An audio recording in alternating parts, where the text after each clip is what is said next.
Hi, everybody. I'm Bob Marone for Westchester Talk Radio. And once again, we meet with our friends at Hightower Westchester. And we are here today, once again, with Roman Ciosek. He's the managing director and partner at Hightower Westchester. Today, we're talking about inflation, higher interest rates, and how to navigate this challenging environment with respect to one's financial plan. Welcome, Roman. Thank you, Bob. It's always nice to be here and good to see you. Thanks for having us on. Well, it's nice to have you. Let's get into it. Could you provide us with an overview of what the current landscape looks like around interest rates and inflation? Sure, Bob. To your point, it's certainly been an interesting environment with rates and the Fed and inflation. So it's been a challenging environment, to say the least, for many investors.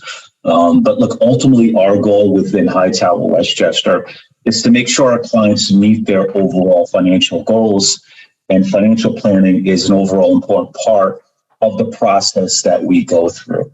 And rising rates clearly have changed the course and outcomes of many different scenarios for our clients. So for us, it's making sure we're ultimately planning in that longer term sort of mindset and longer term mind frame, and making sure we understand and shift accordingly based upon goals and objectives. But when you take a step back and you think about inflation, the fact that it's currently, let's just say, around 9% and perhaps falling to a certain extent, it's been a tough environment when all of a sudden you need to kind of pay for things or goods that are more expensive.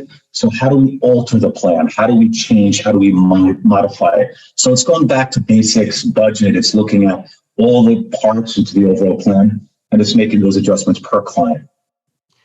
It's a lot to think about here. One could almost look at it as a perfect storm. Can you give us some thoughts about how you guys are planning for this? Sure. One of the things that has changed significantly from, let's just say, the beginning of the year is that the Fed has become very aggressive in their attempt to create what we call a soft landing. It's their ability to, let's say, mitigate some of that inflation risk, and at the same time, to not bring the overall economy into a recession. And it's a delicate balance. And let's put it this way, the probability of success is very low for them not to get us into a recession.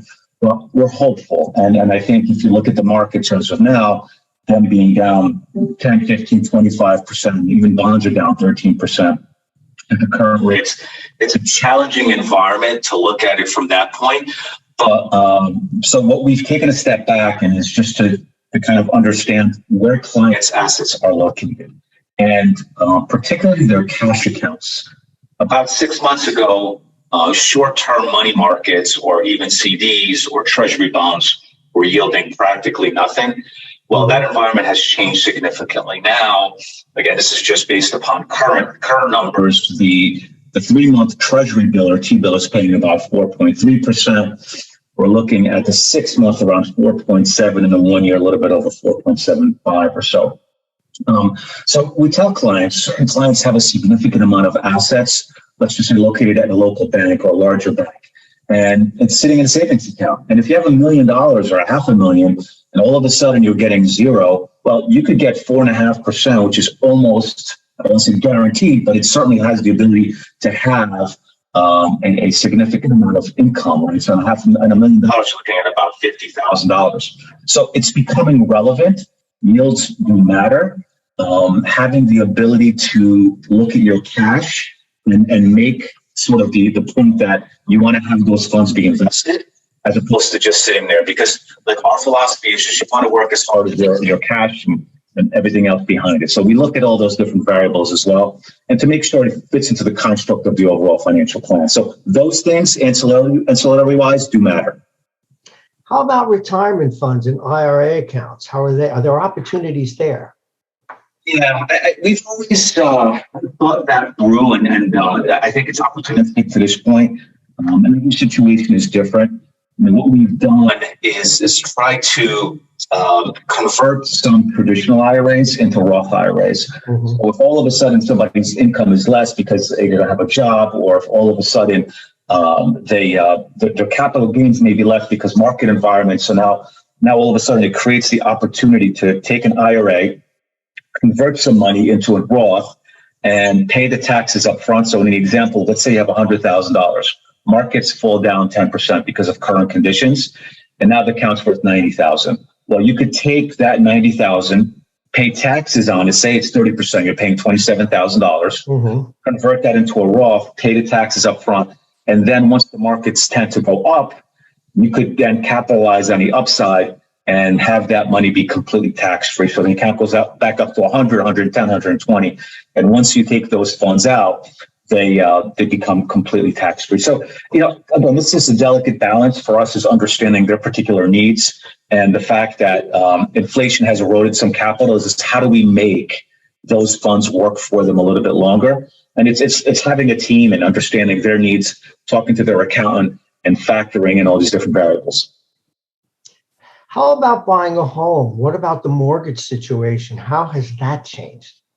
Yeah, for the consumer, and I always tell kind of the clients and prospects a story of, 6 months ago, we used to have clients who call us constantly and bidding for homes, and it was a bidding where they had to put in a bid literally within an hour. So they had to understand finances and what they had, what they didn't have. Fast forward over the last 2 months, I don't think I've gotten one call. So first of all, we think the real estate market is softening. When you look at mortgage rates at historical lows back 6, 7 months ago, below 3% on a 30-year mortgage, now, depending on where it looks, where it's around 6.5%, 7%. So it's 100% increase as far as that. So it's changed significantly. So we've tried to create some strategies around this, around how to view the market. We do think there's going to be softening here. One of the bigger questions people always ask is it better to buy a home when prices are high, or is it better to buy a home when interest rates are high, right? And it's kind of a tough situation. We kind of say you have to ask the right question, and the right question is what is your budget, right? At the end of the day, because people get so caught up with pricing of the house, interest rates, and they lose sight of the broader budget. Look, if you can't afford it, then you shouldn't have it, right? But, at the end of it, you want prices to come down to a certain point, right? Even if you get it at these rates at 6.5%, 7%, a longer term mortgage, you always have that ability to refinance if rates do come down, right? So, you want to kind of lock in that price value, but at the same time, you want to, a couple of things that we've told people is think about the environment that we're in, and we're still at relatively low historical interest rates, right? Rates have been significantly higher. We're below that 50% mark, but things that we say is try to find alternatives, right? Look maybe at a 15-year mortgage as opposed to a 30-year. Potentially look at an interest rate only mortgage. Factor in a 5-1 arm, which you're paying interest for 5 years, and then it relocks after a certain time. So that's certainly a consideration as well. Or just wait a little bit and then factor in as to what the market may or could look like. You mentioned interest rates. I worry about credit card debt. How about managing that? Yeah, this is the other part where, for many of our clients, it's something that they utilize credit effectively, and they look at it. But at times, we all get caught up with busy lifestyles, and we have these, funds or money on certain credit cards, and we lose sight of that, right? Where the credit card company has raised rates from 5 to 10 to 12% on some of the interest that you're paying. In our view, unless it's good debt, you want to get rid of that bad debt, particularly if it's a moving target and it keeps increasing. And if it keeps increasing, you may ultimately have an effect on your overall credit rating. So these are the kind of things we monitor and watch and look at and create solutions. So some of the things that we've mentioned to our clients is to really look at the various different banks and potentially consolidate. And at the same time, look for some of these, I hate using this word, but teaser rates. And you have to be smart and conscious of how you position it, because these teaser rates, sometimes they give you 0 rate for 12 to 18 months. Other times they give you another fixed rate. But it's making sure you watch that and then just set a time frame as to when that full balance is completely paid off. The thing is what the part, as I mentioned before, you don't want to open up too many accounts because that will ultimately hurt your credit, and you want to stay behind underneath certain thresholds because that's going to affect your credit as well. The other parts are make sure you're paying your credit cards on time, right? Look, again, set up some systematic processes in place where you have the ability just to send money directly to the credit card company every single month, even if it's the minimum, whatever it is. Because again, if you miss a payment, credit card companies now more than ever, as the consumer is hurting a little bit more, they have control and they will increase your rate. So just be careful of that. And lastly, we live in a world where things are done electronically. People are emailing, people are doing this, So I tell people, look, reach out to a credit card company as well. Try to negotiate some interest rates. If you're a long-term client with that bank or credit card company, whatever it may be, negotiate a rate. Have them understand, and they sometimes will or can be willing to decrease some of those rates for you as well. That's really good advice. I was not aware of that myself. Thanks for that. Now, any last thoughts?